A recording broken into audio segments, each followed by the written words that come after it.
প্রকৃতির অপরূপ সৌন্দর্যে মোড়ানো কক্সবাজার আন্তর্জাতিক ক্রিকেট স্টেডিয়াম একসময়ের ব্যস্ততম একটি ক্রীড়া ভেন্যু, অথচ তা আজ পড়ে আছে নীরব নিস্তব্ধ।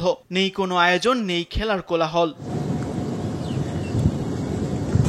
2013 সালের 3 সেপ্টেম্বর যাত্রা শুরু করা স্টেডিয়ামটির নির্মাণ ব্যয় 20 কোটি টাকারও বেশি। 51 একর জমির ওপর গড়ে ওঠা এই আন্তর্জাতিক মানের স্টেডিয়ামে একসময় গড়িয়েছে জাতীয় ও আন্তর্জাতিক ম্যাচ।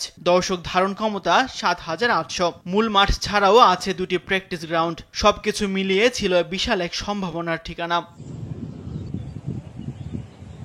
কিন্তু সেই সম্ভাবনার পথরেখা যেন হারিয়ে গেছে অব্যবস্থাপনা আর অযত্নের ধুলোর নিচে। গত বছরের 5 আগস্টের পর থেকে আর কোনো ম্যাচ আয়োজন হয়নি এই মাঠে। বেহাল মাঠ, ধ্বংসপ্রায় গ্যালারি, পিচে আগাছা, ছাদের ছাউনি উড়ে গেছে ঝড়ে, বৃষ্টির পানিতে জমেছে জলাবদ্ধতা, আর গ্যালারি জুড়ে পড়ে আছে পলিথিন সহ নানান আবর্জনা। কক্সবাজারের কোনো খেলোয়াড় এখানে কিন্তু প্র্যাকটিস করতে পারে না, অথচ ওখানে প্র্যাকটিস গ্রাউন্ড রয়েছে এবং মূল ভেন্যু রয়েছে। মূল ভেন্যুতে না হয় খেললো না, কিন্তু প্র্যাকটিস ভেন্যুতে কেন কক্সবাজারের ছেলেরা প্র্যাকটিস করতে পারবে না? তবে সমস্যা এখানেই শেষ নয়। প্র্যাকটিস গ্রাউন্ড থাকলেও স্থানীয় ক্রিকেটারদের জন্য সেখানে খেলার অনুমতি নেই। ফলে প্রতিভা থাকা সত্ত্বেও সুযোগ না পেয়ে হারিয়ে যাচ্ছে সম্ভাবনাময় তরুণরা। ক্রিকেটের অত বেশি সুবিধা নেই, কারণ সবসময় দেখা যাচ্ছে আপনার কক্সবাজার ক্রিকেটাররা আপনার অবহেলিত হয়ে যাচ্ছে। লিগও হয় না কক্সবাজার এরকম।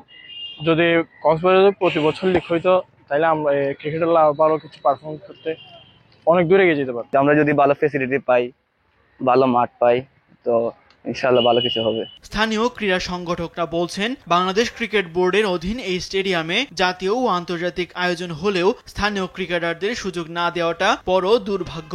প্র্যাকটিস যে গ্রাউন্ডটা আছে সেখানে যেন আমাদের লোকাল ছেলেরা এখানে প্র্যাকটিস করতে পারে। মাঠ এবং যে কাজগুলো ক্রিকেটের জন্য যে সরঞ্জামগুলো দরকার সেগুলো কিন্তু কক্সবাজারে নাই। এ নিয়ে কক্সবাজার স্টেডিয়ামের ভেন্যু ম্যানেজারের সঙ্গে একাধিকবার যোগাযোগ করা হলেও কেউই কথা বলতে রাজি হননি ক্যামেরার সামনে। তবে কক্সবাজারের ক্রীড়ামোদীদের প্রত্যাশা, যত দ্রুত সম্ভব নিয়মিত খেলা শুরু হোক এই মাঠে। তাসবিহ শরণ, স্পোর্টস ডেস্ক, দেশ টিভি।